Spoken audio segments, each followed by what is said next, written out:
guys, welcome back to another episode of No More Chaos with Kat and Morgan. I'm Kat. And I'm Morgan. And we're the co-founders of Clear accessories brand CEE CLEAR. How are you, Morgan? Good. How are you? I'm good.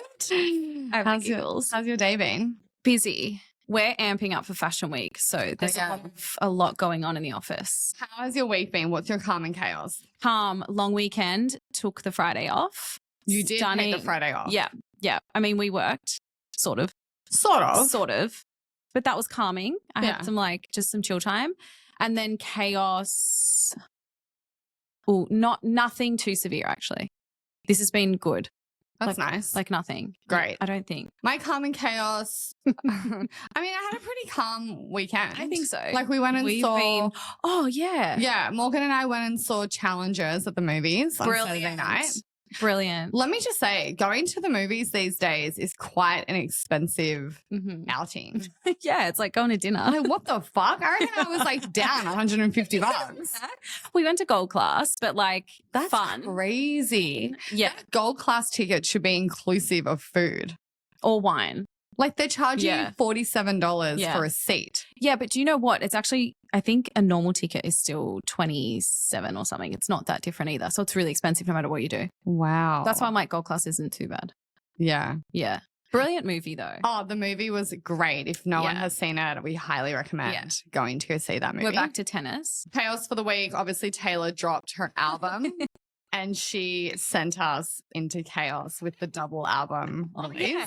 Yeah. You should have seen my face when I listened to the whole album and then it was like, she put up another post and I was like, wait, what? And I was thinking, oh, it's maybe like 5 extra songs because she does like a deluxe edition. And then like the vault or whatever. Yeah. And then when she was like 16 more songs, I was like, what the fuck? What did you do? Because you were solo. You didn't want to hang out with anyone. I just immediately hit play. I was like, well, I may as well just continue. Was it Friday? No, it was a Friday night. It was a Friday afternoon. Yeah. But I felt sorry for the people in like overseas, like LA and New York, because it was the middle of the night for them. So people like in New York, I think people were still listening till like 4 a.m. because of the double drop. That is wild. I know. So that was chaotic. And then I think I've had like sinus inflammation. Is that what it's called? Inflation. Inflamed? No, I don't know. What is that? I had something and my body's been trying to fight it off. Kat's body reacts in really weird ways when she's like run down or sick. It's just constantly sweating, or she'll be like in the middle of the night. I'm asleep. Like I'll wake up at like 4 a.m. and my like pajama top is, when I say it's soaked, like you could wring it out. That's dripping weird. Sweat and like my sheets are wet. So I think my body was like, oh my God. A little sauna. Like she needs to fight. Something's happened. Yeah. So are you feeling okay today? Yeah, I got my tests and stuff. Everything's no infection. Because you actually look pretty good. Like your eyes aren't like hazy. No, I think it's just, I think the change of weather, it's like irritated my sinuses. So I'm like doing the sinus rinse and quarantine. The doctor, he looked at them. Oh, okay. Yeah. I went to the doctor yesterday. But the weather?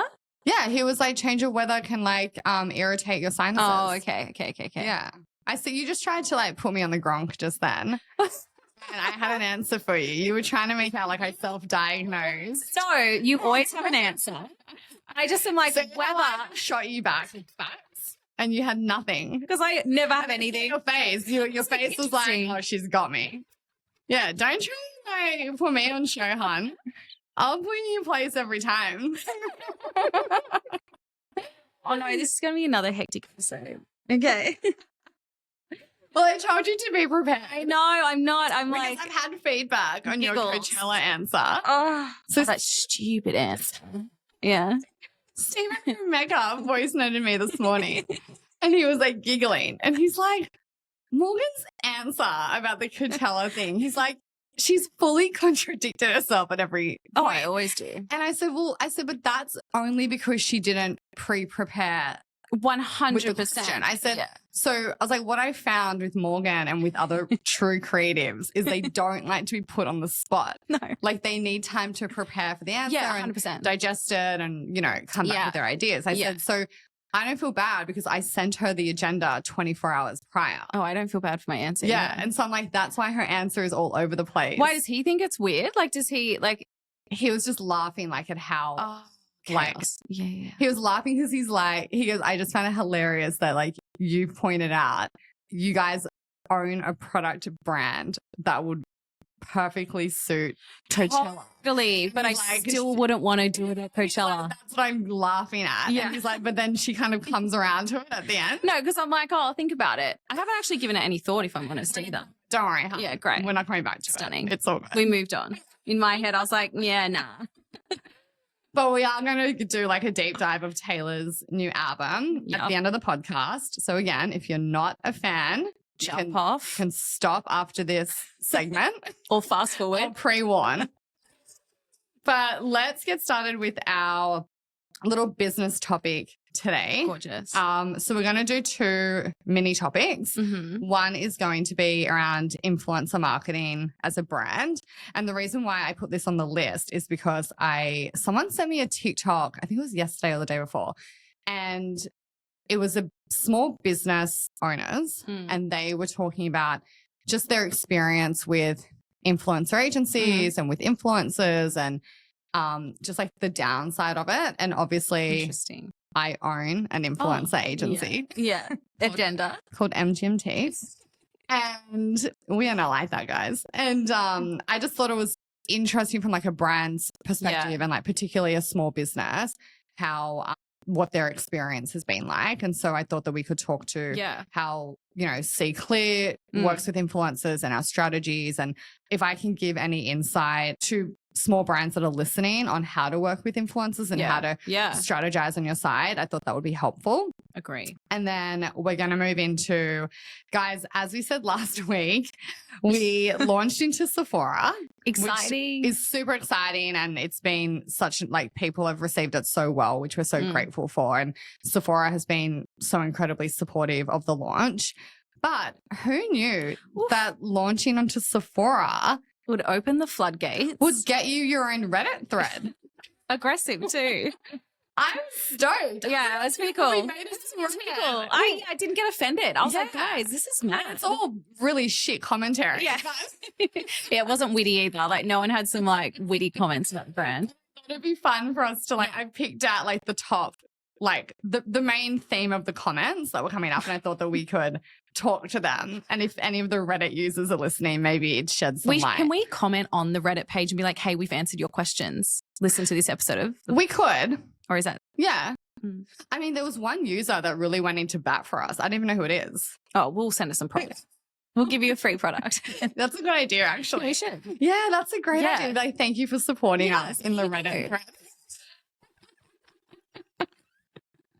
The fucking haters.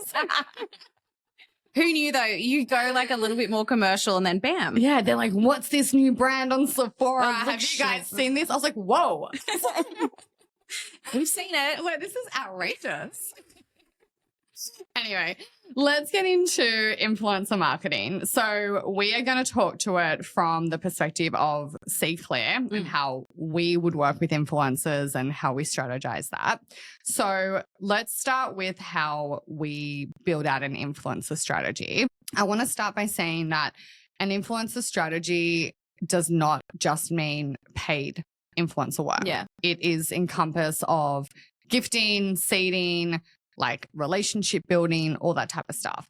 And influencers doesn't just mean someone who has a large following on socials. It could be anyone who is in our network or who we've been put in touch with who is of influence in whether it's in their workplace, on socials, in their network, whatever it might be. So just to be clear, the way that we build out our influencer list is based on all of those elements. It's not just based on a following. Yes. Exactly. Yes. So that's first and foremost. So we even send product to like the brand manager who works at, I don't know, let's use Estee Lauder as the example, because that is really how we started that relationship. So, we get introduced to people who work internal at like other brands or retailers or whatever it might be. And we just literally send them product just to like introduce them to the brand. And like editors, publishers, makeup artists, anyone that's even around someone else of influence too, like you can be quite smart and strategic about that and get the friend group. of someone that you want to reach that you can't afford as a small brand. Would you say like your biggest piece of advice to a brand, would it be more important to find a personality that aligns with your brand or an aesthetic? Because I can't decide which one it would be. I think because there's so much importance to both. I think both are relevant. Yeah. I think it depends on, I think both are important actually, now that I think about it. I think that the personality play is important. I think the aesthetic play is important. You're kind of like hitting both categories. I think when it doesn't align is when they're not the personality and they're not the aesthetic. Yeah, totally. Or whatever it might be. Totally. So I think as well, it's really important for brands to distinguish who you are as a brand. Yeah. So from like tone of voice, messaging, what you stand for, your aesthetic, your creative, all that type of stuff. Because like you want to, I guess, work with or gift to influential people who align to all of that. And that's a really easy way of like when content creators or influencers or media personalities contact you, you have that set criteria to go, do they tick all of these boxes? Yeah. And if they don't, then they're not someone that you're going to want to align with or work with or send product to.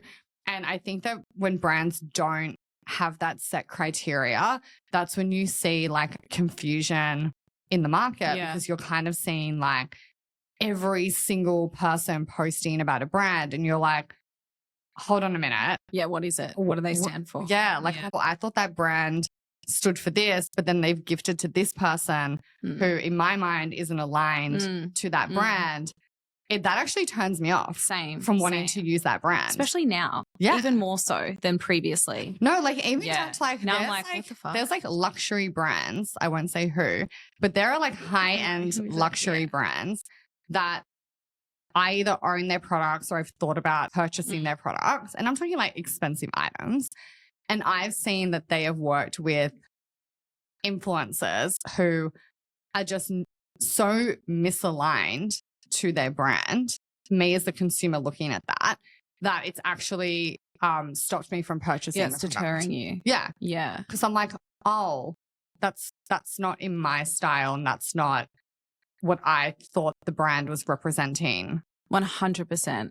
Do you know what I love, which I learned from you? I know it probably seems like it's like stating the obvious, but like with influencers and like the actual use for them. So like Kat sort of introduced, you know, we were stretched thin with not being able to create like commercial content or like the balance, because I'll create naturally like aspiration opposed to something that actually educates you on what the product does. Oh, Morgan will literally be like, I'm going to put this grid post up and it's a fucking shadow. And I'm like, what is this? Exactly. I'm like brand. But, you know, there's, you know, content creators out there that will create the content for us to our brief. So we still have control over it and it's more cost effective because we're not paying for them to post, but we're paying for them to create it for us. And then we can use it on our channels. That's something that I wasn't necessarily, I guess, privy to. Oh, you didn't think of that? Not really. Like I didn't see the use of it and I thought, oh, it's going to cost us X amount. I didn't realize how easy it was to access. I don't know, just because it's maybe in your world so much. But from me, I'm used to like campaign lookbook and I'm like, oh my God, we can't afford like X, Y, Z all the time. That, like the user generated content is really starting to, I wouldn't say it's like directly impacting advertising agencies and creative agencies, but I think it's definitely giving brands a cheaper alternative if you can't invest that much money into like a big creative production, or maybe you hold that big creative production for like twice a year big campaigns and now you can get away with, you know, enlisting whether it's one or a few UGC creators to create to your brief. So they do the entire production. It's all inclusive of their fee. It is way cheaper than getting like a professional photographer in and studio and all that type of stuff. And the content actually performs better. So much better. Yeah. I hate to admit it. Yep. But it performs better but it's for a different use. For the channel. Yeah. So like you're not going to use that content for like a billboard or like a magazine. I mean, do people even do magazine inserts? But like I do. Yeah. Qantas. But do you know what I mean? Like, so you're having it created for that purpose. Yeah. And so I think that works really well. And so I think that also comes into like your influencer strategy too, because these content creators are also influencers. Like they are connected to X, Y, and Z influencers or creators or whatever it might be. So that's also like a really strategic play. I think as well within your like influencer strategy, really figuring out, okay, what age demos do we want to hit? Like what type of audience do we want to target? Because I think a lot of brands or like a lot of people look at influencers as like, I want to work with that. They're only thinking about them. 100%. Yeah. You actually need to be yes, they are important, but you actually need to be thinking about their audience because that's really what you're paying for. 100%. So, you know, requesting their demo insights, all that type of stuff, like requesting where does their audience live? What type of engagement rate do they have? Even sifting through like the comments on their posts, like what are people commenting? Because if they're just commenting like emojis and like, like, oh, you're so hot or like slay or whatever. That's not what we need. Where do I get the bag is what we need. You want the comment section to be like, oh my God, where's this from? And what size are you wearing? And like, asking them questions with substance. So I always look at that. I always look at like how many likes and like shares and all that type of stuff their content is getting. I'm also looking at like the consistency at which they post.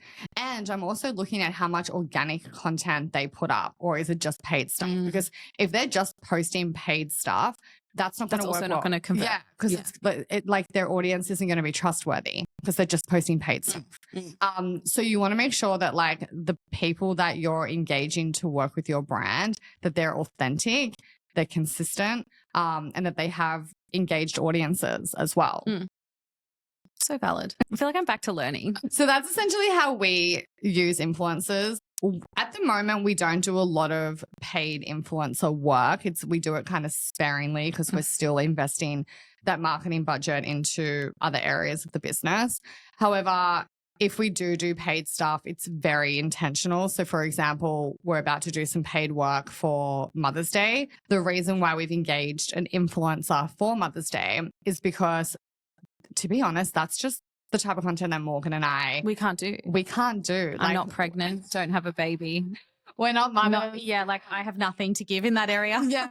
I just think that like authenticity is important to us, and we don't have that. I think when it comes to like moments like gift giving, and those like personal moments in the calendar year, I think enlisting an influencer who doesn't need to be a mother, but is someone who is maybe gifting to their mother, or they're someone who's known to recommend gifting or whatever it might be, they're just going to produce that content way better than us. And it also becomes more tangible, more personal. There's more of like a touch to it, opposed to a brand speaking to a sale period or like someone to talk to in the calendar year as well. Yeah, I think those like gift giving periods, it's important to have that personal touch from someone else. Yeah. And also, you know, the person that we selected, she has worked with our brand before, not just in a paid capacity, but she's done so much organic. Yeah, she likes it. Like she genuinely likes the product. I hope so. She has, she's even purchased the product herself. Yeah. Like, she hasn't reached out to be like, oh, can you send me? She's actually purchased it. So like she clearly likes the product. She is a mum. She's a new mum herself. Her audience is very engaged. We selected like, sometimes you select certain influencers for brand awareness or aesthetic purposes, that type of stuff. And sometimes you select them because you definitely want a return on investment. So you definitely want their audience to purchase. And that doesn't mean a big following either. No. Yeah. And so I think like a lot of small businesses in particular, I see through the agency, they're like, okay, we're going to spend $5,000. That means that we want $5,000 in purchases, or we need like a double in return. Okay. And well, you cannot guarantee that. Yeah. I was like, with anything, like even us, like we invest into like Google ads and we don't know. We have no idea. Like obviously we know what the return is, but like still not guaranteed. Like we're just like throwing money and seeing like what's working. So you're never going to be guaranteed. But that's why it's so important to, you know, ask the person who you're looking to work with, ask them for all of that back end insights. And that's going to give you like a better understanding of where your money is going and what the risk is and what the return's going to be. So we know that from working with this person in the past, but also just from her like organically posting, we actually see the sales come through. And so because we're not doing like a big activation for May, like we're not doing a sale, there's no new product. We needed to work with someone who was going to drive towards sales. Yeah. So that's why we engaged this person as well. And also like she ticks us aesthetically and brand messaging wise. Oh, I love everything about her. Yeah. So she's like a real fan favorite. Yeah. You'll see who that is soon. Yeah. Of CEE CLEAR. But yeah, those are like all the elements that we put into place. And honestly, like we've had like really big influencers who have reached out to us in the past for gifting. We've had people suggest like, oh, you should gift to this person. Like she has such an engaged audience and such a big following. But Morgan and I have been so strict on even who we gift to because we're like, yeah, we fully see that her audience is so engaged, or his audience, whoever it is. Love them too. Yeah, is so engaged and they're doing such great things. They're just not aligned to CEE CLEAR. Yeah. So we actually don't want our product to be seen in their content because it doesn't make sense to our consumer. It's going back to exactly what I said before about seeing a certain brands on certain influential people and me going, oh, I actually don't want to buy that anymore. It's very confusing. It's turned me off. And, you know, the easy thing to do would be to gift to that person, get them to post, get the sales, but that's just like a quick win. Exactly. It's not long term. Exactly. Yeah. So we don't want the quick win.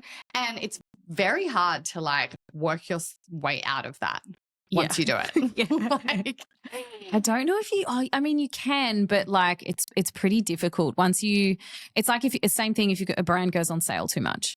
Yeah. It's very hard to get out of that because that's what consumer knows you as. It's like changing their mindset and perception of the brand. It is hard. Yeah. And if you're seen on like too many influencers, you're then pushed into the corner of like you're an Instagram brand. Yeah. And that's what we don't want. And that's what we don't want. Yeah. So it's like, it's such a balancing act. Like for example, we only put aside like per quarter, we only put aside, I think 10 units per SKU for gifting. Yeah. And once that's exhausted, it's exhausted. It has to be like an approval process. Oh, if we go what is the reason? Who sent it? Yeah, it has to be for someone who is like, we have to give to that person. But, you know, that's how limited we are with our PR gifting. That's because we want to keep that exclusivity. We want to protect the brand. Morgan probably loves hearing that. I'm loving hearing Kat talk about this whole segment because it's brand focused. Yes. Influencer marketing is very much brand focused. Unless you're a brand where like you just want to make sales and you just want to make a whole heap of cash and you don't care about your brand equity, and that's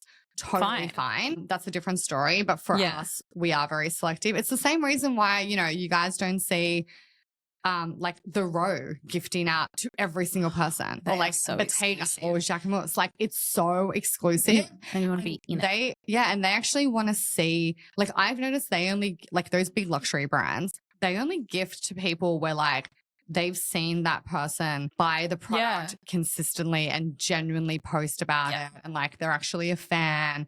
And that's when they actually in their like PR notes, they're like, you know, we've seen how much you love the brand and whatever. Like that is so special. It's a good relationship. Totally. And I think that like there are instances as well where like, you know, we might see like on Instagram or TikTok, an influencer follow us who maybe we didn't know, or maybe we've been trying to get their attention. We see they follow us and they're aligned to the brand. We'll DM them immediately. And we'll be like, oh my God, thanks so much for the follow. We'd love to send you products to introduce you to the brand. So even like as a small business, even if like you see influencers that you maybe want to work with, what I suggest doing is before even reaching out to pay them or to do a paid collaboration, reach out and be like, hey, you know, we're going to have budget maybe in like Q4. However, we'd really just love to start a relationship with you or with this talent.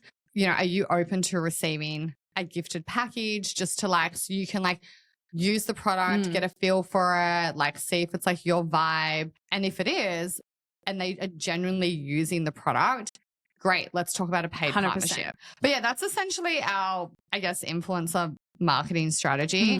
Let's move into the next topic. Which I am very excited. Which is the Reddit thread. So guys, as I said earlier, we launched into Sephora, and off the back of launching into Sephora, obviously their audience has been introduced to CEE CLEAR. They didn't know CEE CLEAR before, which is fine. But they've been introduced to the brand via the retailer. And someone, I don't know who it was, someone commented on my personal TikTok and was like, hey, there's a fucking loyal. There's a Reddit thread going at the moment about your brand, and they put a sad face, and I was like, a sad Cat's face? like, any publicity, great publicity. So I was like, how the fuck do I find what they're saying? So I Google Reddit CEE CLEAR, and it came up. And I went into it, and like they had put a photo of the image. Was like it the pink? The blush. So a small blush cosmetic case from the Sephora website. Looked gorgeous. Yeah. And I was like, what's wrong with that? It's quite cute. title of the Reddit thread is WTF. So what the fuck? I was like, oh shit. So good. I wish someone filmed Kat because your reactions would have been really funny. It's a movie. Yeah. There was already like 40 comments on the thread already. And I was like, 40 comments? What are they saying? And to be fair, like my initial reaction wasn't like, oh my God, like they're talking about us in such a bad light. My initial reaction was like, we have fucking made it. Like we are in a Reddit thread. I sent it to so many people. I was so proud. Like I'm saying, I was like, fact that, like they have taken time out of their day to start a Reddit thread. Wild. To discuss our brand is amazing. 100%. Like we've made it. I don't know, like, because if you're a regular listener, you'll know I'm super defensive. Very defensive. Not one. She's going to get defensive, I reckon, in some of these comments. Not one of my part of my body. I was like, yeah, whatever. Like, obviously you don't know. You're an idiot. I was like, so I genuinely believe in the brand. So I'm like, I feel like once you're like, I feel like on Reddit, they only talk about like established brands. Yeah, stunning. Good for us. Good for us. Yeah. I'm excited about that. They're we launching should frame it. Yeah. Coinciding great timing. We should frame this. So I thought that like we could use this part of the podcast to actually answer or like talk to some of their commentary. Mm-hmm.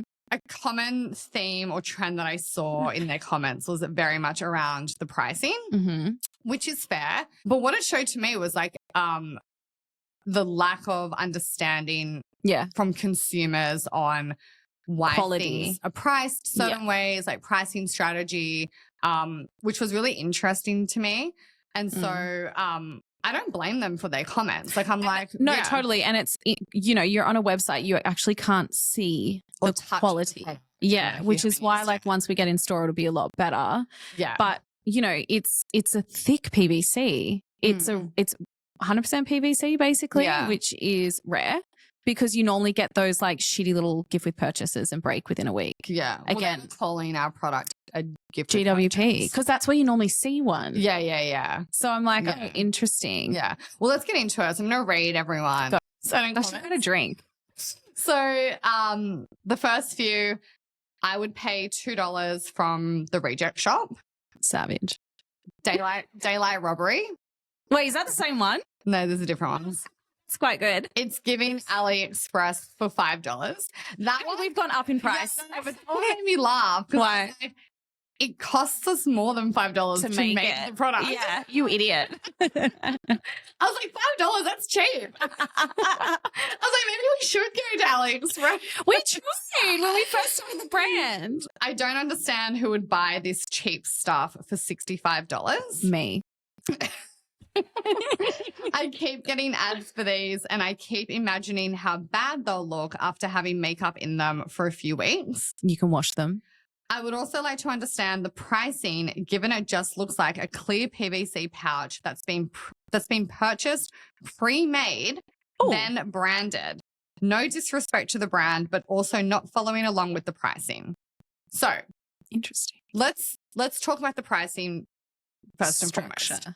So I think that we have done a podcast episode on pricing strategy in the past. However, if you're a Reddit user and you're listening to us right now, let me educate you. Kat's been waiting. Go. Pricing for a brand is based on a few different elements. So you obviously have your profit margin.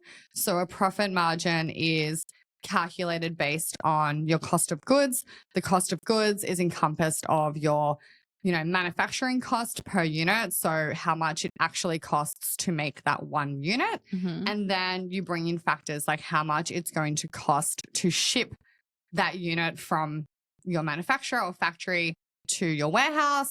That's inclusive of like custom fees, GST, all that type of stuff. Then your cost comes into how much is it going to cost the brand to have your warehouse unpack all of it, all of that type of stuff. So that is like your cost of goods. So that's whatever unit cost that is. And repack your order to send out. Yeah. The whole thing. Yeah. So all of that is encompassed in the per unit cost. I'm telling you right now, it's not $5 per unit. It's quite up there, guys. And then you calculate your profit margin. A healthy profit margin is really anything above 65%, 70% and onwards. That's up to the brand on how much profit margin they want to make per unit. So that is one element of it. The next element is you are going to do a competitor analysis. So pending on your brand and where you want to be positioned in market, you are going to look at your competitors. So who you think your competitors are. You are going to look at, okay, how much are they pricing their similar products at? Well, I want their consumer to look at our brand and product in the same way as an option for when they're going to make that purchase. So you're also going to make sure your retail price is in line with your competitors. So you're put into that category. The third thing is your pricing is also going to be based on how you market your product and your brand. Our brand and our product, well, let's talk about our branding because obviously you're shitting on our product. That's fine. Our branding is actually quite premium and luxe and chic. Correct. Every piece of creative, every piece of content you see that Morgan does, it is high quality content. 100%. It is beautiful content. Our products are being packed with premium brands like Tom Ford Beauty, like MAC Cosmetics, Charlotte Tilbury, like Estee Lauder. We are packing our products with products that are like actually aligned or more expensive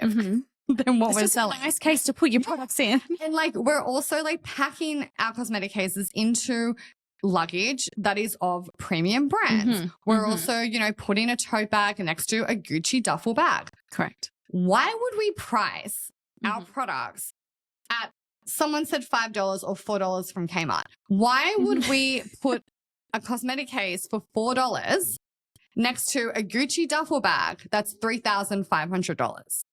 I don't know. That person who is carrying the Gucci duffel bag, who is using the however, I think the Tom Ford Shade and Illuminate palette is over $100. Yeah. The Charlotte Tilbury foundation is like over $70. Why would that person be then using a $2 Kmart cosmetic bag case that breaks?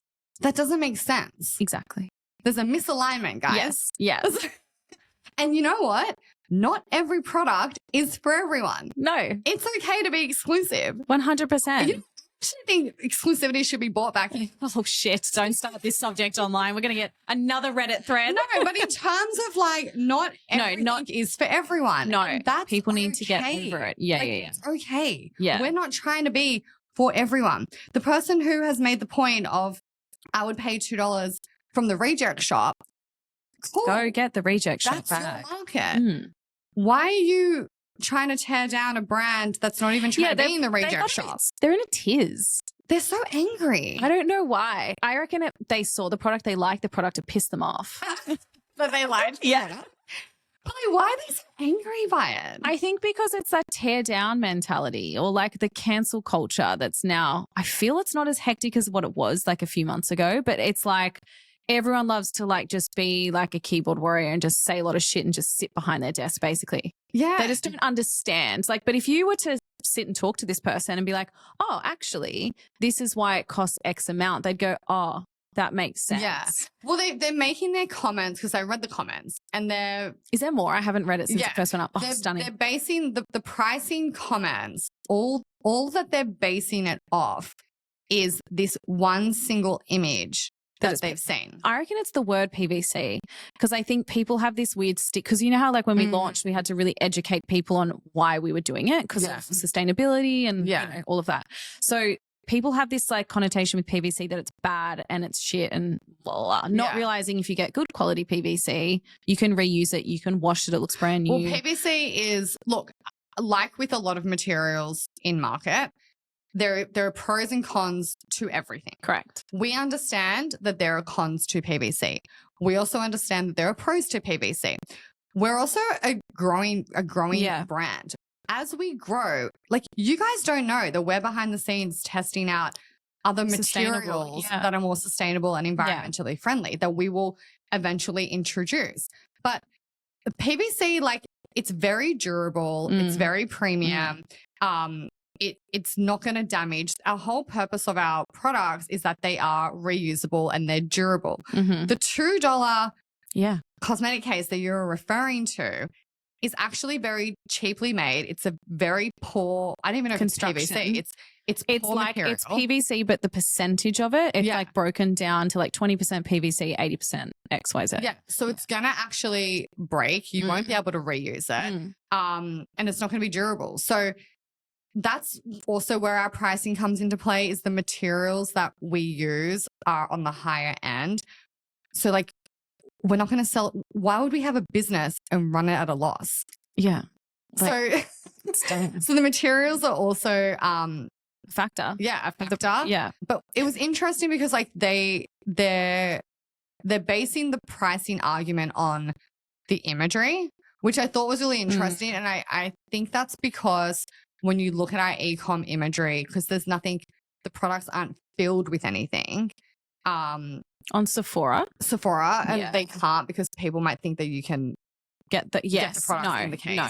Whereas on our site, you're hovering. Yeah. So I actually I'm not mad at these comments, because it's actually prompted me and probably yourself for us to actually go away and go, okay, how can we actually shoot this in a way, or maybe it's not even shooting it. Maybe it's the description.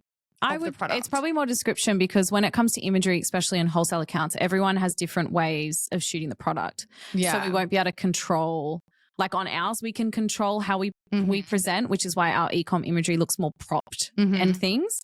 But like, I definitely think the descriptions would be an area as to why, or even talking about the reusable in it, like we talk about TSA approved. Yeah. And I think also talking about the materials. I think also talking about, you know, that person's comment that they think that this is just like a pre-made product that we've just put our logo onto. No, we had to do a tech pack, mate. We actually designed all of the products. It's quite difficult. It is quite difficult. It's quite hard. Yeah, we haven't like pre-purchased these products and just put CEE CLEAR on it. Like we've actually, it took us 2 years to like figure out where to put the stitch. We've designed every single element of these products. So that was actually a really interesting comment, that was the perception. So I actually think that we should talk to that language into like the product display pages on our website, even in like our marketing communications. Totally. Like, I'm actually thankful for this Reddit thread, because it's actually shown us some holes in our marketing and communications that we can now go away and fill and better. So I'm actually really thankful for the Reddit thread. Yeah. And I hope that the information around pricing helps listeners. If you're listening, if you're on this Reddit thread, I don't know, but I hope that sheds more light as to why things are priced in certain ways. And also, like, if that pricing or like if that product is not for you, it's not for you. Like, I don't know why people care. We're not making it for you. Yeah, we're making it for a certain other Go away. So yeah, Reddit, we've made it. Yeah. We've made it.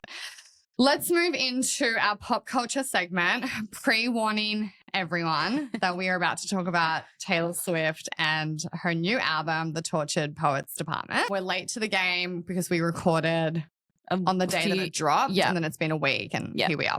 So it's dropped. Unbelievable. Thoughts? Loved it. Loved everything about it. Kat and our friend Pat will know that I didn't get past track 5 for probably 2 days. For like a week. Yeah, it was full on. It was so good. And I have like an OCD, like repetitive nature. So I had to keep listening to it because I related to it so much. I told you were going to relate to it. That was wild. Yeah. I was like, yes. I was like, she's seeing me. Dead. And then I finally got down and I just loved it. Were you like, what did you love? The lyrics, the sounds? I think lyrics. I just think the more I've become a Taylor Swift Swiftie, I just appreciate her writing. I appreciate her rawness and like how she literally articulates what you're thinking and feeling without you having to, you just don't know how to put into words, and she just fucking writes a whole song about it. Yeah, she puts insane. your feelings into words. Yeah, I feel validated. Yeah. Yeah, which is why she's so Unbelievable. popular amongst other things. And then I was like, how did you do this? In what time? What time? 2 years apparently it took her to make this album. The double album. And I loved the 3, 2, 1, the counting. I Can Do It With a Broken Heart. Oh my God, that was good. Yeah, the sound of that is quite amazing because it makes you feel like you're on the stage with her, like you're in her ear. I love it. Yeah. Because you've seen people like on TikTok talk about that type of thing and like the counting and staging. You don't really realize that's what they're doing. Yeah. And then I was like, fuck, imagine doing that brokenhearted and like just the whole thing. Yeah, it's a lot. It's a very deep album. I think that like it takes a few listens to really understand the album and appreciate the album. I think that like for me, I'm still going to be uncovering things like months from now. Oh, 100%. Like as I continue to listen, I'm like, oh, and I like catch things. I think the initial response was like, oh. What was that about? Yeah, your personal response? I think everyone's. Everyone's. No, my personal response was, my only thing was, oh, we're still using the Jack Antonoff sound. Oh. And I just was like, savage. I need something else. I need you to work with another producer. I love Jack. I understand. I love him. He's given me some of my favorite songs ever. But I'm just like, you want to see where else she can go. I need a new sound. Yeah. From you. But you did get the tea on a lot of things. Lyrically, stunning album. The more that I've listened to it, I love the sound now. Like it's, you know, I'm into it. I was always into it. It wasn't that. It was just like, okay, we're like, what's going to be the next album? That. But I listened to, if anyone who is like a big Swiftie and wants like the real deep dive from like a musical sense, listen to a podcast called Every Single Album, and they do a full breakdown. They do a breakdown of all her albums. Oh, wow. And they did a breakdown of this, and they kind of hit the nail on the head. They just were like, it sounds like, and as we have discussed, this album is very depressing. Yeah. And it sounds like she was going through a very, very dark, depressive stage of her life. And she's probably produced this album with Jack Antonoff and Aaron Dessner, who she feels very safe with. Agree. And comfortable with. And that's probably why she did that. Which made a lot of sense. Yeah, when I was like, I didn't say that. I was like, that makes sense. I think what I was so shocked about, I think the whole fan base was shocked about, we were all gearing up for a Joe Alwyn takedown. Maddie Healy fucking threw me. But like, wasn't it because they were on and off for so long? So it's like built up over this time. She's done. And I think it has made majority of women feel so seen.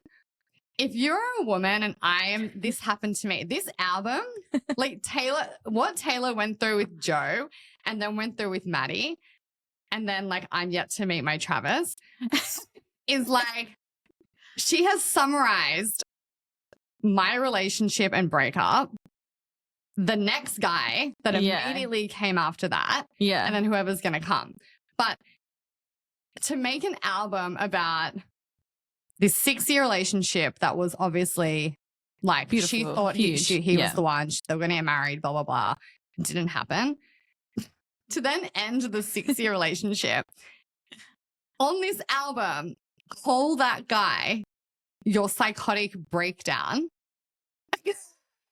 Be like, oh my God. I look back at it and go, oh my God, I was having a fucking psychotic breakdown. I was so delusional. I actually didn't even like you. But like, I was so fucked from ending the long relationship. Yeah. I was just like looking for anything to grasp. Totally. You loved bombed me, which is exactly what happened to me. You sold me the dream. Like you filled like what I was looking for. Yeah. But then when I look back on it, I actually didn't like you at all. I was actually having a fucking like I wasn't all there. Like I was like not well. And then she wrote a whole album on the 2-month. And I'm like, that is such a girl thing to do. Like 100%. a 2-month relationship, for some reason, emotionally affects us way more It's weird. than Why the long-term relationship. Why do we do that? Yeah. I think Fantasize, maybe. I think because women, I think that we like, and you and I can both attest to this. I think that you kind of know before the breakup that it's heading that way. And so I think that we start to like heal in it. Yeah. It's like we're in the relationship, but like we kind of know it's going to end whenever it's going to end. Like we see the problems. And I think that we start to emotionally detach while we're in it. Agree. And so then when it comes to an end, not that we've moved on, it still affects us later on. And it definitely still affects us to this day, but it's not as like a shock. Yeah. Whereas like men, and like this happened in both our relationships, they were like shocked. And we're like, how? What do you mean? I told you this 2 years ago. Literally. I brought this issue up 2 years ago. Literally 6 months ago. Like, and so I don't know if it's like a communication. And like, I'm not blaming men at all. Like that could very well be the case. Maybe I didn't, or you didn't communicate. You always think about maybe this. It was in our head. Maybe we probably are the problem. But like, I think in our minds, we're like, starting to detach. And so then I think like that rebound, the psychotic breakdown, that 2-month thing or whatever it is, a month thing. It's that shock. It's the whiplash. Yeah. It's like, we don't like a whiplash. It's like we thought we were safe straight after and then the rug gets pulled. Yeah. And you're like, oh my God, I'm vulnerable. I'm on my own. Oh my God, but I was so obsessed with this guy. We don't like that either. We don't like to be vulnerable alone. Yeah. I think as well, like you come out of a long-term relationship where like all you've known for the past 5 to 6 years is someone who has adored you and loved you and wanted you and like has thought you were the best thing ever. So you when someone else doesn't do that, it's quite toxic. You assume everyone's going to think that. Oh my God, yes. And then like you go into like this 2-month thing and then when they like end it with you, you're like, sorry, what? But I'm the best. You're and like, what the fuck? I'm amazing. Saturday in the morning with like a messy bun. That is so true. So her calling Maddie Healy her like psychotic breakdown. Wait, really was she calling Maddie Healy the smallest man that ever lived? Yeah. Great. Yeah. Love that song. Fuck you, mate. Yeah.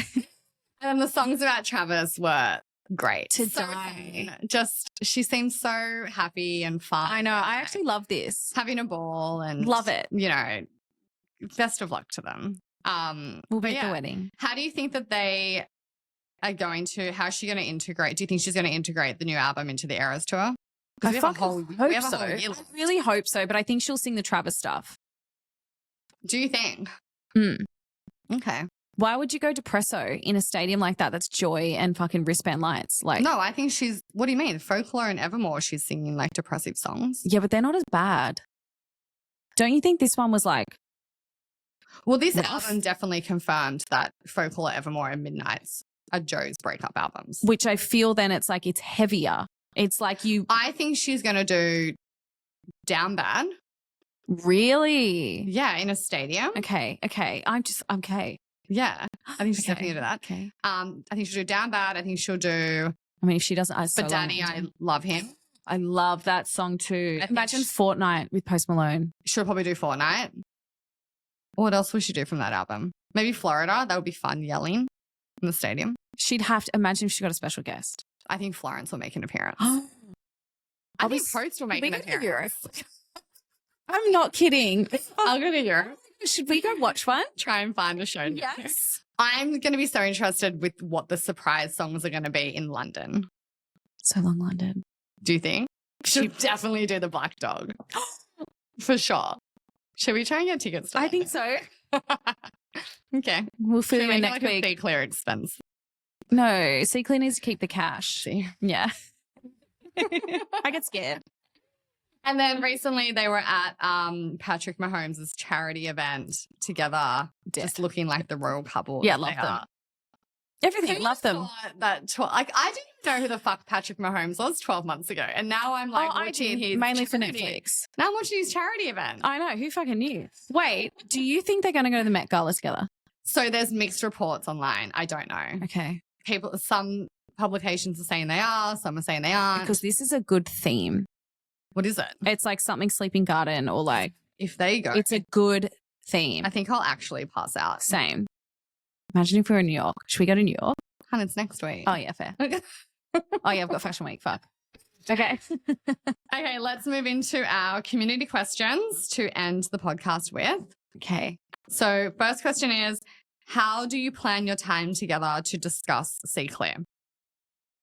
Well, we have a weekly whip, a director's whip, but then we're just on comms all day, every day. Yeah, Morgan and I are on comms from the moment we wake up to the moment we go to sleep.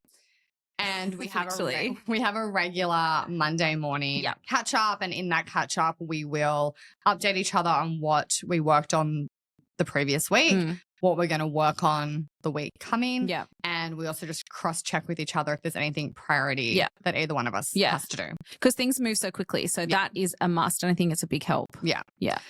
How do you stay motivated with CEE CLEAR alongside your full-time jobs? I actually think it's easier to stay motivated with CEE CLEAR over the full-time job because CEE CLEAR is like an extension of us and it's like a fun, yes, it's a brand and we have like brand guidelines because it's own personality, but like you can experiment and like try and just test things. It's not strict. It's like an evolution. Yeah. I mean, I think what keeps me motivated is that I want to get my investment back. Yeah. Oh, yeah. Kat's money driven. We are so different. Like, let's just, I'm having so much fun. But inside I'm just like, that was kind of a joke answer, but not really. No, but like in addition to that. But not really. In addition to that, I actually use CEE CLEAR as like my creative outlet. Yeah. So like, it's actually really fun and like a new challenge for me. And I really love to build things and problem solve. And it actually has unlocked a lot of creativity in me that I perhaps didn't know that I had. I get to actually like use my like marketing brain and like that type of stuff. So that actually is what like motivates me. And keeps you going. Yeah. And it's just fun. Yeah. And it's fun getting to do it with Morgan. Maybe it wouldn't be as motivating if like we're doing it by ourselves. Oh, never would have done it. You know that. Never would have opened. Yeah, it's fun to like have a friend. Yeah. Yeah. Last question. How do you balance CEE CLEAR with your full-time jobs? Well, weekend work, night work. Yeah. I'm getting better slowly with the time management. I mean, Morgan's probably worse than me because she has she has to be on 5 days a week with her full-time job. In an office during business hours. So Morgan actually has to use after hours a lot of the time. So like you're actually working more weekends than me. You're working more weeknights than me. Which is fine. Yeah. I mean, like that's your problem. But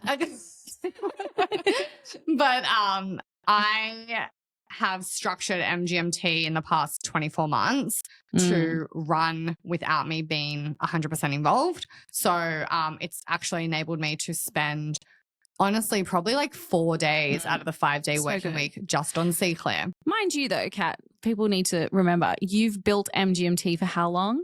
Oh, it's like 8 years. Exactly. So it's not like she's just like built this company in 2 years and just like, oh, I'm sorry. No, it's been a journey. It's been a journey to get to this point. Like I'll work on weekends as well. Like we'll have to do meetings on weekends, after hours, that type of stuff. But the one thing that has kept me in check recently, it is that Monday meeting. So because I am working at different hours to Kat, if we don't have that catch up, I might be doing something that isn't a priority to what she needs. Yeah, basically. Making a mood board instead of doing like a tech pack that I need done. Correct. Hey, but that mood board's going to come in handy this weekend. Oh, God. Yeah. Anyway. But yeah. Well, guys, we hope you enjoyed this episode. We hope you have a lovely week and we'll be back next week. Bye. Bye.